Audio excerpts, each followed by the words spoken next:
Maestro Van Heller, bienvenido. ¿Cómo está? ¿Cómo le va? Buenas tardes. Manuel, mucho gusto. Es un verdadero gusto estar aquí contigo para platicar del libro que me alegra muchísimo que te haya gustado. Bastante, por cierto. Mira, es que entre otras cosas, yo también soy tabasqueño, entonces entiendo perfectamente. Si ha habido un demográfico que ha sido discriminado por la forma de hablar, han sido justamente los tabasqueños, y que el presidente de la República, el actual presidente Andrés Manuel López Obrador, sea tabasqueño, creo que también ha tenido bastante que ver en eso. Ternuritas llega exactamente casi a la par a que se termine en un año el gobierno del presidente Andrés Manuel López Obrador. ¿Por qué ahora, David? Y, entre otras cosas, ¿de qué manera lo concibes? Claro, bueno, las dos cosas van juntas, Manuel, porque lo que mi libro trata, un poco la materia prima de mi libro, es una investigación que yo he hecho el último año, porque encontré una situación un poco extraña, atípica, que es que desde el momento que López Obrador entró al poder, todos los comentócratas mexicanos que de vez en cuando escribían sobre el lenguaje, pero no era un tema que les interesaba realmente, empezaron a escribir obsesivamente sobre el lenguaje de López Obrador. Y entonces yo lo que rastré es un poco, jalé ese hilo y me salió un material inmenso de cientos y cientos de artículos de más de 100 comentaristas mexicanos, que seguramente el que se los ocurra aparece en mi libro, que un poco imputaban el lenguaje de López Obrador como un lenguaje incorrecto para participar en la vida pública mexicana. Y esto me pareció a mí escandaloso, ¿no? Entonces me dediqué durante mucho tiempo a recolectar y recopilar todo este material de algunos textos francamente y frontalmente hostiles, otros un poco más matizados, pero que me pareció que hacían un todo en el que se podría rastrear un discurso sobre lenguaje. Y ese discurso toca no solo a López Obrador, sino, como tú bien lo dijiste, a ti mismo y a muchísimas personas en este país, que por causa de su procedencia social, de su lugar de origen, de sus acentos, de los vocabularios que quieren usar cuando se expresan, de sus profesiones, son dictaminados como gente con un lenguaje fallido, con un lenguaje chafa, con un lenguaje inservible. Y esto es verdaderamente una de las formas, me di cuenta, más efectivas de silenciar a la gran mayoría de los ciudadanos mexicanos e intentar hacerlos, lo cual intentaron, fue un proyecto que me parece es un proyecto deliberado, hacer de la mayoría de los mexicanos y las mexicanas ciudadanos sin lenguaje. Correcto. Hay una parte en el libro que la verdad a mí me gusta bastante, que es cuando refieres una pequeña anécdota con tu sobrino, que es apenas un bebé, y hablas de esto de que cuando, sobre todo un niño, si no tiene un verbo para expresar lo que quiere, se lo inventa.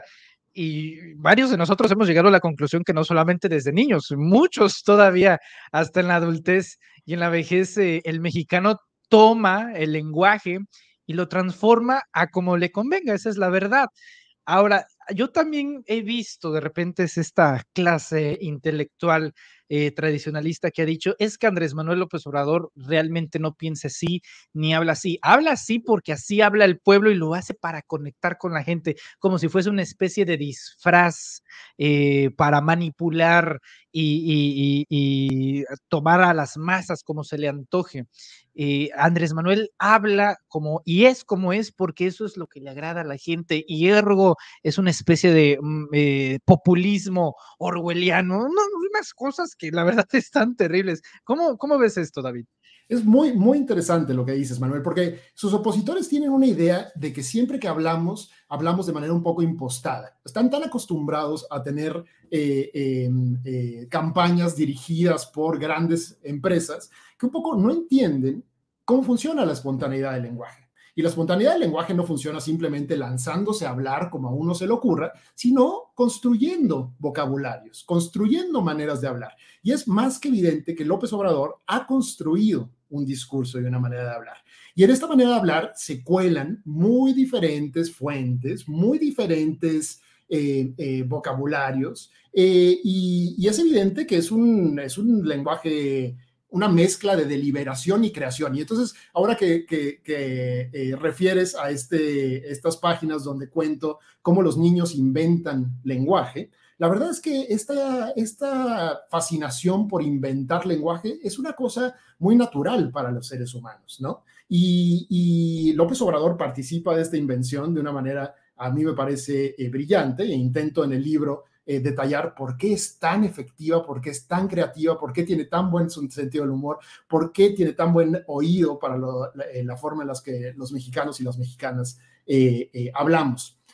Pero justamente la oposición, todos estos críticos que, como tú bien dices, lo acusan de haber salido de una novela de Orwell y de imponer un lenguaje totalitario, justamente lo que desconocen es la capacidad de los ciudadanos de inventar lenguaje, ¿no?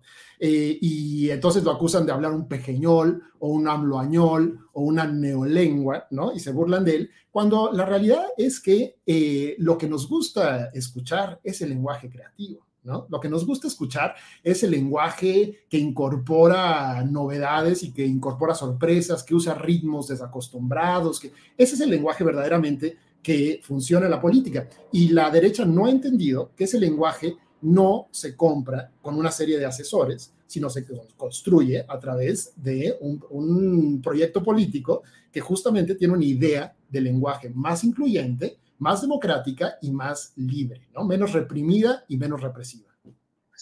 Sí, de hecho por eso Cantinflas fue tan exitoso, ¿no? Porque hizo lo que quiso con todo el léxico. A ver, también hay una parte interesante, el tema de los conceptos. No he escuchado hasta el día de hoy a un político de derecha en nuestro país decir pueblo, no, es la ciudadanía. Y le choca, le molesta bastante a los opositores o a los simpatizantes de la oposición que Andrés Manuel López Obrador utilice la palabra el pueblo, la figura, la reconceptualización de las cosas para el discurso político. No es el pueblo no es el pueblo para la derecha, pero sí lo es para Andrés Manuel. Y estos términos de la ciudadanía, Estado de Derecho, es decir, todo esta atmósfera burocrática, tecnocrática, nunca le ha gustado a Andrés Manuel, esa es la verdad. Siempre se ha ido, ahora sí que por la libre. Y eso también ha permeado bastante, ¿no? Que no se conduce como el político tradicionalista, David. Claro, lo que dices es muy cierto. Todo este vocabulario de la sociedad civil, de las instituciones, un poco traducido de algunos manuales italianos de la ciencia política trasnochados, no tenían oposición durante muchos años, ¿no? Esa era verdaderamente la situación en la que vivíamos durante décadas, que había un vocabulario que nunca recibía oposición. Y cuando llega López Obrador al gobierno, opone un vocabulario distinto. Y entonces lo que pasa es que inmediatamente se nos revela el mundo social como lo que siempre ha sido, pero también ha estado censurado y ha estado obstruido, que es como un campo de lucha por los conceptos. Entonces tú, por ejemplo, señalas uno crucial, que es en el presente la lucha entre el concepto de sociedad civil y el concepto de pueblo, por ejemplo, ¿no? Pero López Obrador no se inventó el concepto de pueblo. El concepto de pueblo es uno que tiene una larga historia de ser un concepto que aquellos que creen en la democracia como un proyecto de justicia social y del poder de las masas siempre excluidas, siempre han usado como uno de sus estandartes principales. Pero justamente este concepto había quedado excluido de la democracia liberal, porque estorba, porque la democracia liberal no es sobre el pueblo, es sobre el equilibrio de poderes, sobre todas estas cosas que se estudian muy bien en las licenciaturas en estudios políticos, ¿no? Que está bien, pero lo que faltaba era la contraparte, ¿no? Entonces, cuando López Obrador viene y propone un vocabulario alternativo, uno nos abre las posibilidades de tener acceso a diferentes vocabularios y ver que lo que está en juego son diferentes proyectos, pero también nos revela el campo de lo social como un campo de permanente lucha por cómo nombramos el mundo. Y esto no se va a acabar nunca, porque eso es la democracia. La democracia es la lucha por las formas de nombrar, ¿no? Y unos proponen unas, y por ejemplo, ahora lo que propone la derecha es un lenguaje absolutamente impotente. Yo Yo digo que es como si la marcha ya no le funcionara al lenguaje de la derecha, porque no dice nada, es un lenguaje que nos pasa un poco por encima, mientras que el lenguaje que ha ido construyendo la Cuarta Transformación es un lenguaje con poder. Es un lenguaje con poder democrático, seductor, que susurra, que dice cosas y que impulsa a las personas a la acción. Y eso es lo mejor que pueden hacer los conceptos, es empujar a las personas a actuar. Se habla también, bueno, en el caso de Andrés Manuel, lo hemos tenido los últimos 30 años en escena nacional. Eso significa de 30 años de cobertura de los diversos medios de comunicación, en una época en menor medida, ahorita en mayor medida, quien no quiera cubrir al presidente de la República como medio es porque está mal de la cabeza, así de simple. Y desde hace ya 30, 20 años, pues el país está acostumbrado al lenguaje de Andrés Manuel y muchos han apuntado que se trata, entre otras cosas, de una situación maniquea, es decir, polariza, divide, así quiere a la sociedad, al país, a la sociedad civil, dividida para que él las pueda controlar, dividir y vencer. O sea, vamos de nuevo, que él trae un plan maquiavélico y que por su forma de ser per se, su personalidad, su presencia es causa de división y de polarización. ¿Esto es cierto? Yo creo, Manuel, que uno de los, espero, de las virtudes de mi libro es invitarnos a repensar esta idea de la polarización, ¿no? Porque lo que es evidente cuando uno se mete a analizar el lenguaje que usan las personas es que tenemos enormes diferencias. Y entonces, por ejemplo, las clases sociales usan vocabularios tremendamente distintas. Y hasta ahora, el vocabulario que había tenido acceso a el espacio público a través de las universidades, de los periódicos, de los medios masivos de comunicación, de las instituciones globales de gobernanza, era un solo lenguaje. Y si eso no es polarización, no sé qué es polarización. Si apagar el resto de las formas de hablar que tienen la enorme mayoría de las mexicanas y los mexicanos para privilegiar un vocabulario muy minoritario, no es polarización, no sé qué es, ¿no? Entonces, la pugna por las formas de nombrar el mundo, por los conceptos que importan, esa ha estado siempre, pero ha estado subsumida, ha estado apagada, ha estado censurada, ¿no?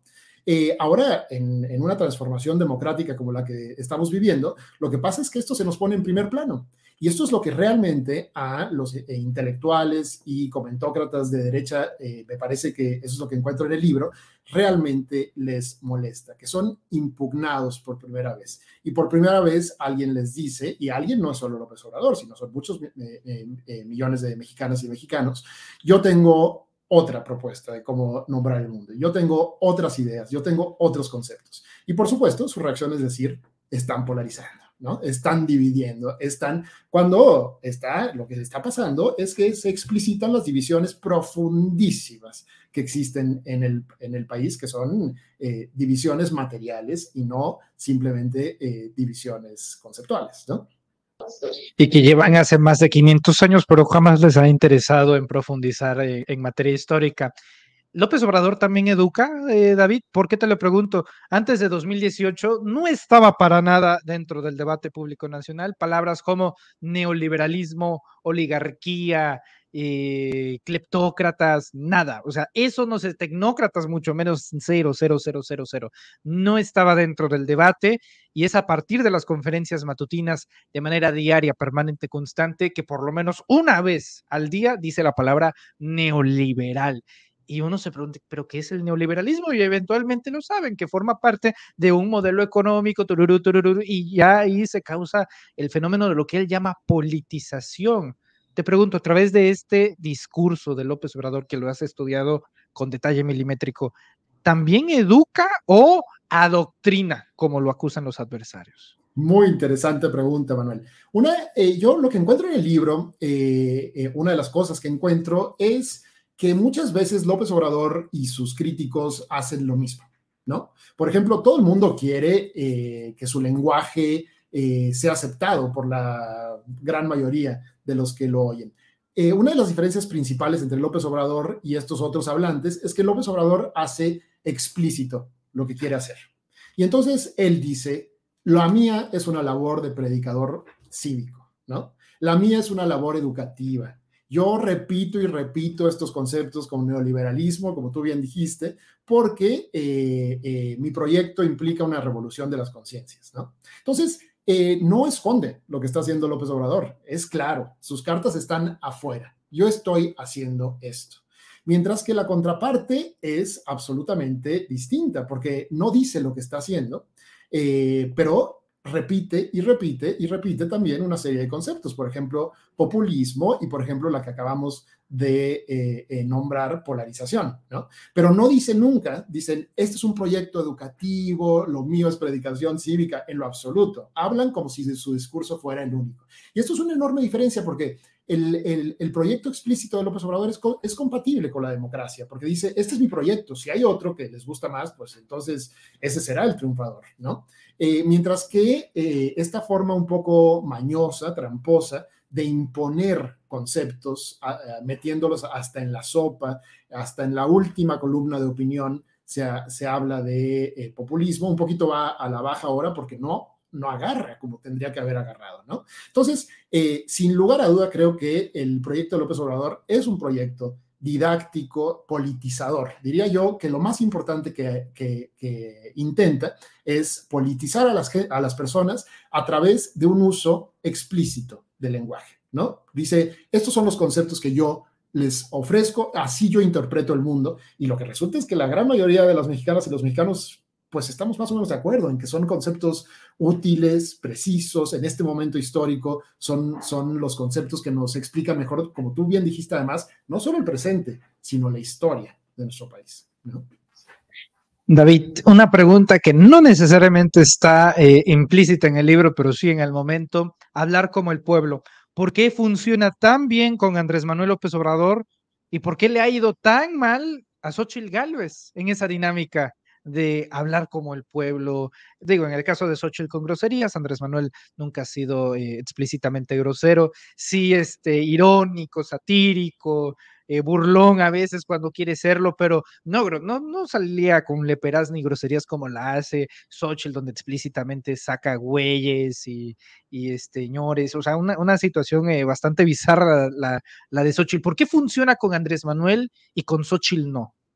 También es una pregunta importantísima y siempre es un poco difícil hablar de autenticidad, ¿no? Porque la autenticidad es algo que es difícil de identificar en las personas y además unos creen que alguien es auténtico cuando otros creen que es inauténtico.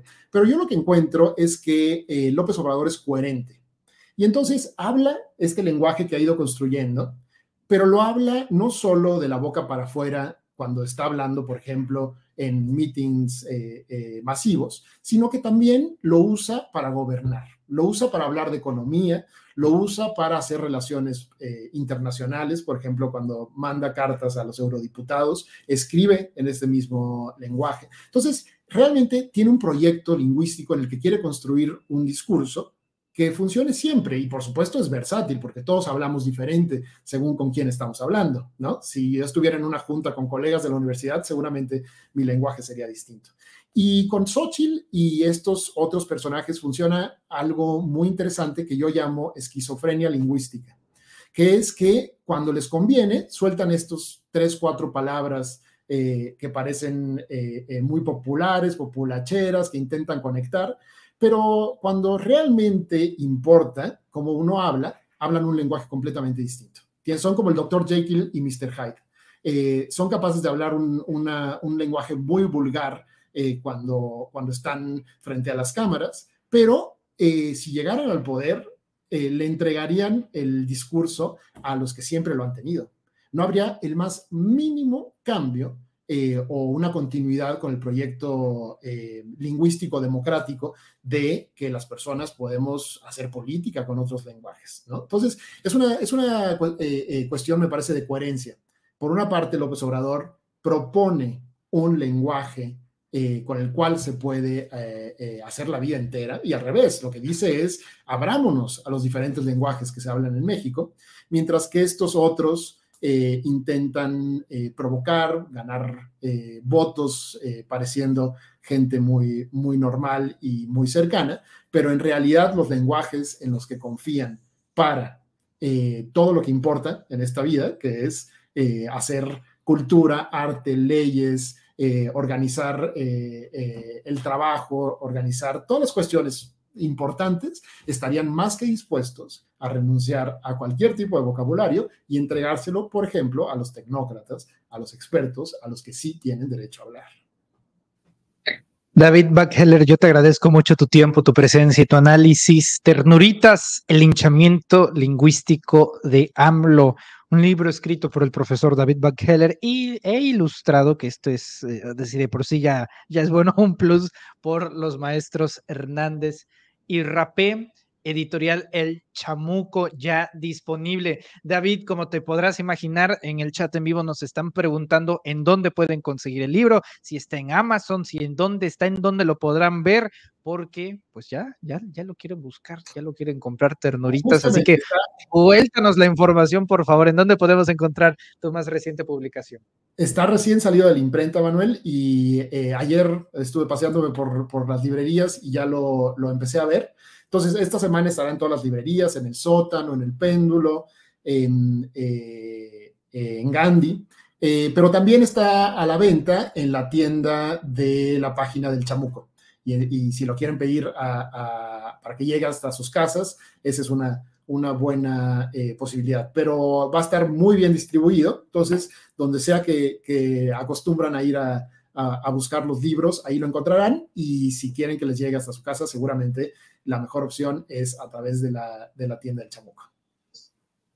David, también tengo entendido, digo, para la gente que sea de la zona metropolitana, que te vas a presentar próximamente en la Feria Internacional del Libro en el Zócalo. ¿Qué días más o menos, si es que ya lo tienen para aquellos que quieran ir a la presentación también? Ya tenemos las dos primeras presentaciones. La primera es en Monterrey, en la Feria del Libro de Monterrey. Es este domingo 15 a las 4:30 de la tarde. Y una semana después, el domingo 22, tenemos la presentación en la Feria del Libro del Zócalo. Y la verdad es que hay un elenco de súper lujo, porque va a estar el gran maestro Lorenzo Meyer, Violeta Vázquez Rojas, que yo admiro mucho, los Chamucos y yo. Entonces estamos muy, muy emocionados. Eso será el domingo 22 a las 4:20 o 4:30 de la tarde. Y bueno, pues me daría muchísimo, muchísimo gusto ver a tu auditorio ahí para seguir discutiendo sobre estos temas, porque el libro tiene verdaderamente una vocación pública, y esas caricaturas de las que nos platicaste son como el símbolo del libro, ¿no? No es un libro académico, no es un libro para ser leído en la soledad de los cubículos, sino para ser discutido en público. Y por eso te agradezco muchísimo este espacio, y además tus excelentes preguntas que me permiten empezar a platicar el contenido de este libro. A la orden, profesor Buckheller. Estamos en contacto y un privilegio poder conversar con usted. Ojalá se repita pero que muy pronto, y también decirle que le envían muchos saludos, porque ayer los vimos en Operación Mamut, allá por Canal 11, donde también estuvo buenísima esa participación. David, un fuerte abrazo y estamos en contacto. Muchas gracias. Un abrazo, muchas gracias a ti, Manuel. Es David